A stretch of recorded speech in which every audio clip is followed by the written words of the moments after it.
Hello and welcome to Clearview News Desk. We're reaching you live from Nigeria's capital city, Abuja. First, the headlines.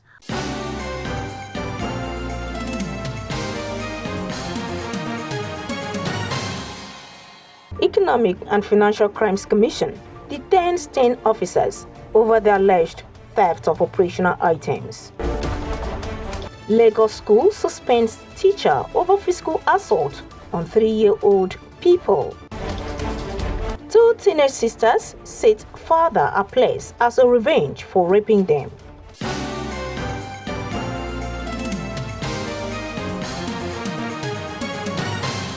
I am Imifonokun with this and more. The 2023 presidential candidate of the Labour Party, Peter Obi, has dispelled rumors of his arrest, stating that he is currently at his residence in Onitsha, Anambra State.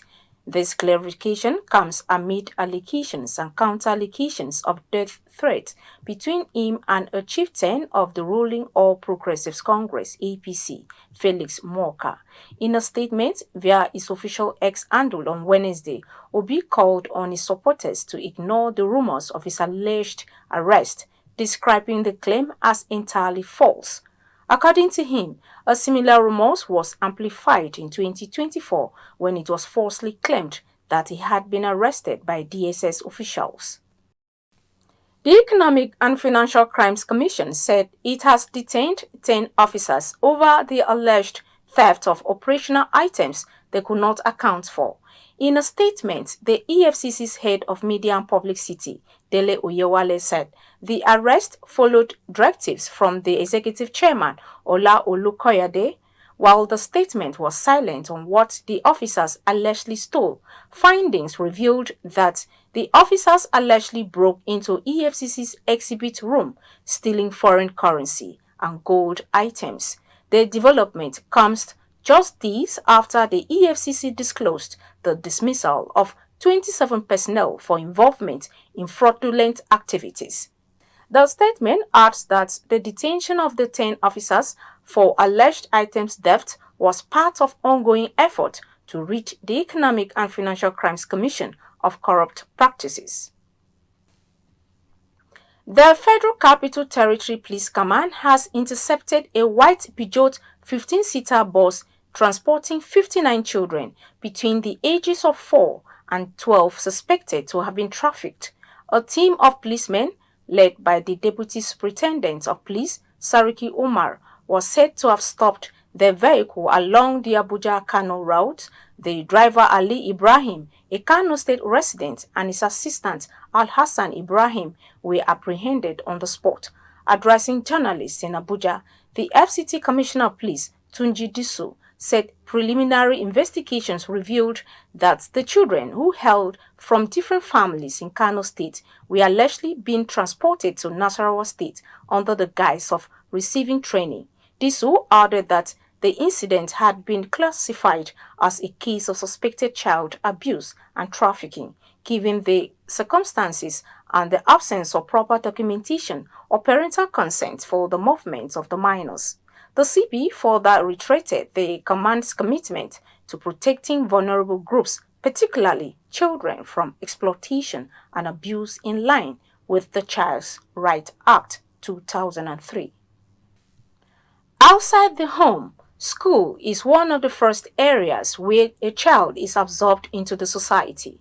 The school is an agent of socialization dedicated to teaching a child the ways of the society. But what happens when school becomes a fast route to the early grave for children as a result of violence and brutality under the guise of corporal punishment from teachers and caregivers in the name of instilling discipline in them? In the special report, Clearview's Gloriata attempts to find answers. Corporal punishment refers to intentional application of physical pain as a method of correction to bring about a change in behavior. Oftentimes, it is the use of physical force intended to cause pain but not injury for the purpose of correcting or controlling a child's behavior. In Nigeria, corporal punishments are widely acceptable to the extent that it is unthinkable that a child will be allowed to grow without physical discipline. The culture of disciplining children physically in the home transcends from the home to the school and other public spaces. In some communities, an adult may discipline a child for inappropriate behavior in public and upon returning the child to the parents with a report of what transpired, receive a warm welcome. More than 2 decades ago, flogging children in primary and secondary schools in Nigeria was still widely acceptable. This was irrespective of whether the school was public, private, or a missionary school. Today, the narrative is different as more and more people are paying attention to the effects of corporal punishments on the physical, psychological, and mental well-being of children. This is due to the rise in reports of young pupils being maimed and sometimes incapacitated by their teachers. Most disturbing is the story of a 19-month-old boy, Obinna Udeze, who died after allegedly receiving 31 strokes of the cane from his teacher in Delta State. Obinna's offense was that he got himself wet from playing with some water. As a correction, the little boy paid the supreme price. As I was making noise, creating the scene for the teacher to come out, students from the class, pupils came out and said, "Big mommy, our big mommy and uncle and one auntie that used me now with white hat, left hand and leg, and was fucking him like a goat." And I said, "Who is big mommy?" They pointed at the proprietress, the same woman I met last night. The worry among many is, should corporal punishments like flogging and others still be tolerated in Nigerian schools? For me, it is not the best way. It's not the best way. I think talking to a child, the best way a teacher can actually change a certain lifestyle from a child or have an listening ear from that child is for you to create a relationship with that student. Be more friendly. I had never been in support of having to spank a child to correct him. What are you really going to... How would you spank a child that is less than 2 years? What will you gain from that? And if you ask me, there are better means to correct a child than spanking him. But you can begin to deprive them of, maybe their playtime or some other very good activities. I will not say that is the best way. In a civilized world, they don't even flog. If you flog, they may even go extra mile with you. Flogging may not be the best way of correcting a child in school. You can at least isolate that child, isolate him from others, make him to stand for a while. He will understand. Then you can bring him back. Do you know the reason why I asked you to stand? Because you did this and that. Therefore, don't do it again. Some others think that the absence of corporal punishment will lead to an increase in moral decadence, thereby affecting the overall development of young people. I don't subscribe to the idea that corporal punishment should be stopped. If you look at the professors these days, those people who say their children should not be flogged, should not be disciplined, during their own day were disciplined. That is why they were able to become maybe what they are today. At the global level, more and more countries are introducing legislations to protect children from corporal punishments. Under Article 11 of the Child Rights Act 2003, Nigerian children are amongst the 42% of the world's child population who are legally protected from corporal punishments in schools. The implementation of the Child Rights Act in Nigeria will in the days ahead come under serious scrutiny following the death of Obinna Udeze after receiving 31 strokes of the cane from his teacher. So, what ought to be done to stop the age-long scars, physical and mental, that teachers leave on pupils and students?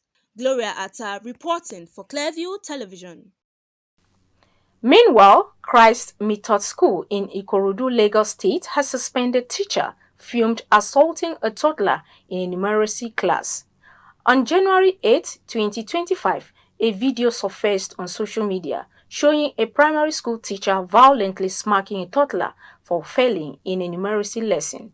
The action sparked outrage on social media, with many calling for arrest, saying it's a violation of the Nigerian Child Act. Benjamin Udeyin, The Lagos Police PRO later announced the arrest of the teacher, saying she has been detained pending a probe of the matter. In a statement, the Lagos Domestic and Sexual Violence Agency condemned the teacher's behavior. It said institutions of learning should create safe, warm, and protective environments for all children in their care. In a statement responding to the matter, the school authority expressed its concerns over the viral footage. The management described the teacher's action as unacceptable and contrary to the values and principles of the school.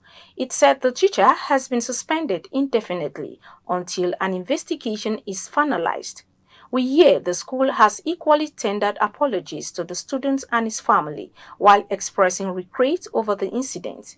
The management further said it has introduced a confidential whistleblowing system to encourage the prompt reporting of inappropriate behavior. It's like this, right 6 for me, right 6.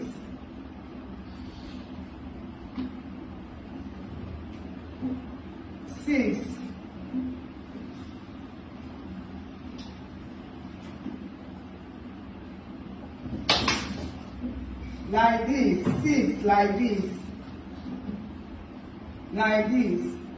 Now your 1. 6, 1, 61. Right. 6 is like this.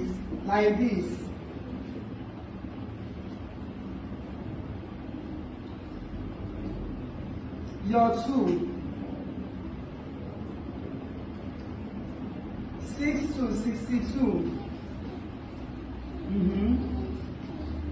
Right. Like this, that's 6.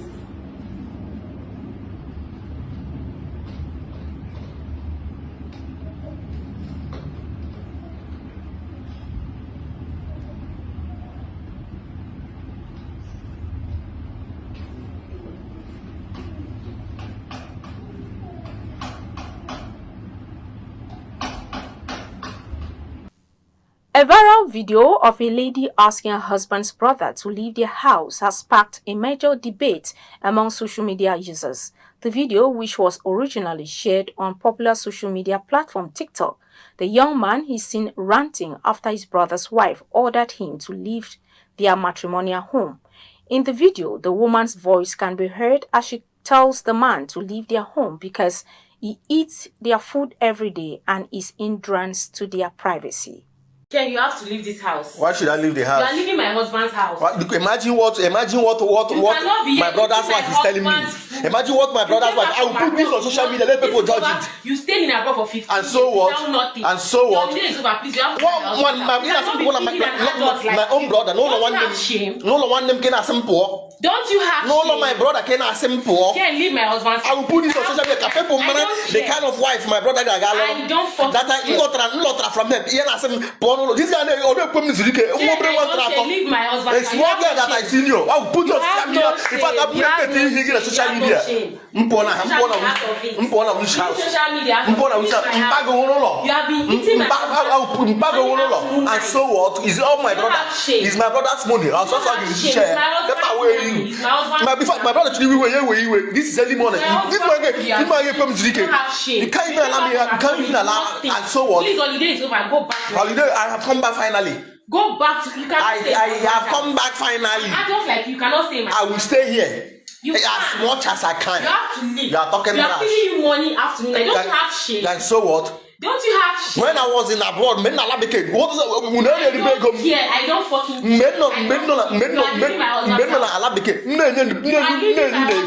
and they said now not social media out of social media because I'm a social media person and I also put you don't I will not the respect I have. You are putting on social media. I will respect for my husband, my brother. I mean, let's do that post where now have face, but you can't get post here because I want my brother severally. You dare not put my face. We put a face. What will happen? You dare not. Put a what? I'm only respecting my brother. What are you going? Just leave my house. Leave which house? Yes, leave my house. Leave my house. Don't come at me. Come, I'm planning to stop him at this room. Leave my house. Get out your room. I will. This is my. Don't every morning. This I can't allow me. Every morning, what did I do to you? This is my husband's house. 3 days, not him to happen to you now. Come on. I will not go. You don't have to go and rent an apartment. You know you're not. You don't do you know what I Go and rent an. I don't fucking care. You don't fucking care. Go and rent your. Don't you know what I went through? How can you be staying in my husband's house? A full-grown man like you, you have to leave. You cannot be sitting here. You are tired. Who is one mother? Yes. I want my brother to happy. You kind of woman. I want my brother. Let me matter with this condition. Is where, but I know I will bounce back. We are tired. I will definitely bounce back. Your load and leave my your husband don't travel. You don't go. You get check on social media. Social media out of it. Madam, leave me to rest. I want to. No. They are going to leave. We'll leave to where? They are going to. Where am I going? I don't fucking care. Anywhere you want to go and leave my husband's house. We need our privacy. We need our privacy, Ken. We need our privacy. Stop following me around this woman. This is my house. I tell you not to follow you. I'm going to follow you. Don't follow this man. Stop following me. Stop following me. Stop. Leave me. Allow me to rest. This is my house. Allow me to rest. Let people judge the kind of wife my brother like Aloro. I will follow you. This is my husband's house. I got the Equenka. You don't have shame. Shut up. How can you came back from that place with nothing? This video brings to the fore an issue that is as old as the marriage institution itself and raises the question of who really owns the man, the wife, or his family. Clayview will be bringing you perspectives from different quarters in our subsequent bulletins in a bid to find a lasting solution to this all-important issue. And in sports, the National Association of Nigerian Students, NANS, has knocked the Nigerian Football Federation, NFF, for its decision to hire a former coach of the Malian senior team, Eric Chell, as the new head coach of the Super Eagles. NANS, in a statement signed by the clerk of the Senate, NANS National Headquarters, Abdul Odunayo, described the appointment of the new Super Eagles tactician without any outstanding pedigree as an aberration, describing it as a slap on the country, adding that there are better and more experienced coaches both in Nigeria and Europe. The student body noted that Shell since he became the head coach of Malian senior male national team in 2022, did not qualify the country for the World Cup or win the African Cup of Nations. NANS urged the NFF to reconsider its decision and look within in appointing a Nigerian or any other person in Europe as the Super Eagles coach. The student body also tasked the NFF to groom more local coaches and encourage them by giving them national assignments instead of appointing a half-baked coach from Africa. Meanwhile, reactions have continued to trail the appointment of the former Malian senior national team coach to head the Super Eagles. The appointment follows the signing of agreed terms between the Nigeria Football Federation (NFF) and Eric Chell with immediate effect. Clayview News correspondent who sought the opinions of some sport lovers in Abuja metropolis reports that many respondents are of the opinion that getting a foreign coach is not the solution to the challenges of the national team. They say there is a need to promote grassroots football and pay due attention to local coaches. The 47-year-old Eric Chell first got the attention of Nigerian football supporters last year when he led Mali to their first win over the Super Eagles in 50 years. Eric Chell from Mali is the first non-Nigerian African to coach the Super Eagles. The 47-year-old will take over from Austin Ekwafon, who has been the interim coach of the Eagles. However, he is the next substantive coach of the team after the resignation of Finidi George. Sport enthusiasts, in their reaction to the appointment of Eric Chell, said getting foreign coaches is not the solution. Bringing foreign coaches is fine. There's nothing wrong with that, if you think that they have the ability to deliver the job. However, I think what happens is, from what I've assessed, that when they actually hire the coaches, they actually don't let them do their job. So you send them a list of players to be on the team, you tell them how they should train, what time they should be trained. So I think that's one of the problems. I know these foreign coaches, they don't have the patience for those kind of activities. Once they say, we're doing this, I'm doing this. in my own thinking, most times they prefer to go to the foreigners for reasons best known to them and for things they might gain. And this particular coach has failed in some other places. I think he was sacked, once or twice in some other places. This particular coach is just employed now. He's not a very good coach. And I think he's not going to do well. Lack of belief, because if we believe on what we have, I think we will not go for foreign coaches, because it was the foreign coach that haven't led us to where we are right now, because we gave him enough time, and by the end of the day, this is what we got. Sport lovers therefore tasked the NFF to groom more local coaches and encourage them by giving them national assignment instead of appointing a half-baked coach from Africa. Way forward is what we have done. We have a new coach, and we should see how it goes. They should not put a lot of pressure on him, because I know Nigeria now, he has come. They'll be expecting miracles in 2, 3, 6 months, but it doesn't work that way. He needs to understand the players, understand the team. So give him a year or two and see how we could deliver. Build up our coaches. See, don't just leave them. Say, okay, you coach, go and train yourself and come back. Send them for courses abroad. Let them understand the tactics of the game. If our coaches have been trained properly, you will see them that they will become one of the best. Send them for courses abroad. Then build them up. Then bring them back home and let them handle our national team. If I will get the best. We should go down to the basics. If you remember very well, some of the best teams we ever had were the ones that were comprised of the Nigerian-based players. I remember very well Westerhoff. The first team he ever took, there was so much opposition because of most of them were indigenous. And I remember very well at a point Westerhoff had to boycott the FA. He was going directly to the presidency. I remember that was why he succeeded, which they are more catchies. And that was one of the best teams we ever had, comprising of our local players. It may interest you to know that Chell was appointed manager of Mali and was dismissed on 13 June 2024. Chell, since he became the head coach of Malian senior male national team in 2022, did not qualify the country for the World Cup or win the African Cup of Nations.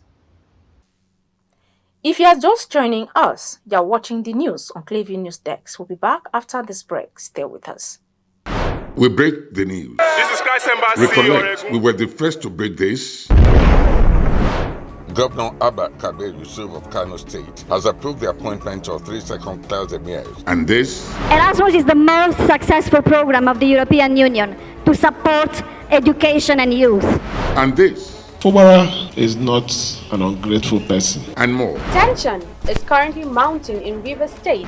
The planned arraignment of Yaya Bello. Across our platforms.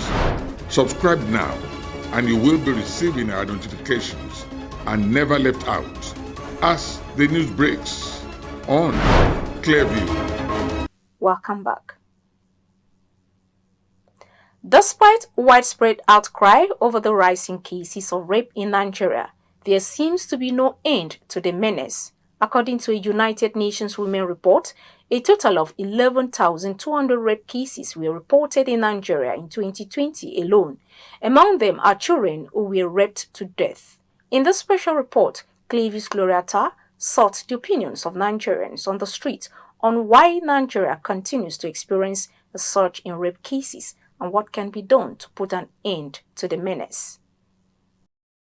Violence against women and girls continue to grow at an alarming rate. In 2020, a total of 11,200 rape cases were reported. Some of these included children who were raped to death. In a 2020 survey conducted by the United Nations, about 43.5% of female children were given out in early marriages, 18.4% suffered from female genital mutilation, 17.4% suffered from lifetime physical or sexual intimate partner violence. The report also shows that 1 in every 3 girls would have experienced at least one form of sexual abuse by the time they reach 25 years. The world today is changing, but unfortunately, sexual assault is still happening every single day. People are beginning to talk about it more, but it is still not reaching a point where there is a solution. Despite increased advocacy campaigns against rape and other forms of violence against women in the last few years, one still wonders why rape appears to be a fashion fashionable trend in the Nigerian society. Clearview Television interacted with some Nigerians on the street on the causes of this plague, which is threatening to eat up our world. The mainstream media, the content, entertainment content that we watch these days, also sexualize the female object. The female gender. The female gender. They sexualize them. And then there is an angle from the drug abuse path. There's an angle, okay, where young people abuse drugs and then begin to have so many ideas running in their heads. The rape issue again, the alcohol, that is the different type of alcohol that we have these days, you know, they tend to make the body react anyhow. A lot of ladies today, they are no longer dressing proper. And if you see somebody who is a randy type or who has a very high sexual libido that see a lady dressing half naked in a very tight place, he will definitely make the attempt. So, what can be done to end this ticking time bomb that is fast threatening the nation's future? So it boils down to upbringing. It boils down to roles by traditional and religious institutions. Government can only do the bit. Whoever is found wanting of rape charges will face justice. What we're advocating now is more enforcement of the law. We're advocating education for the mothers of most of these children who don't even know their rights. Some of them want to protect their marriages, and so because the offenses are happening within their marriages, fathers are raping their children. So they want to protect their marriages and they don't want to speak up. Some are simply just afraid of their lives and don't want to speak up. So the government and the law should protect the victim. Aside the law being implemented, it also comes down to the individual also, like, you know, the mode of dressing, your timing, if you go out, you come back early, and the areas you follow. As long as sexual harassment and assaults continue to happen, and as long as people out there still think it is even slightly okay, then everyone is still in danger. To help reverse the ugly trend, concerned Nigerians and stakeholders have called for the need for all hands to be on deck to save women, children, the future, and the world at large. Gloria Atta, reporting for Clearview Television. In a related development, two teenage sisters have been arrested for killing their father by setting him on fire in revenge for rape in Pakistan. According to reports, the pair, who are step-sisters, said their father had been raping the eldest girl for a year and had twice attempted to rape the younger girl. The girl said that they decided among themselves to find a permanent solution, adding that they took petrol from a motorcycle and set their father on fire as he slept. According to the police report, the father was attacked in the Bojumbi city of Korawala and taken to the hospital where he died. Meanwhile, their mothers, who are both married to the man, had known about the abuse but were unaware of the revenge plan.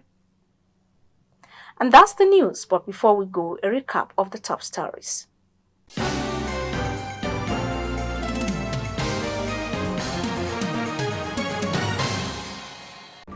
The Economic and Financial Crimes Commission said it has detained 10 officers over the alleged theft of operational items they could not account for.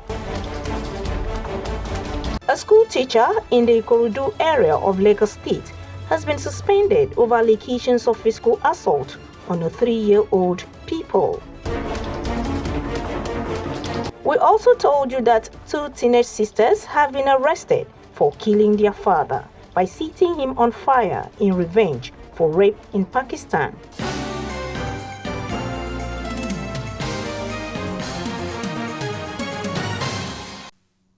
You can follow up on latest events and happenings around you via social media platforms on Facebook, Instagram, and YouTube at Clearview News Desk, or via handle on X, formerly known as Twitter, at Clearview Online.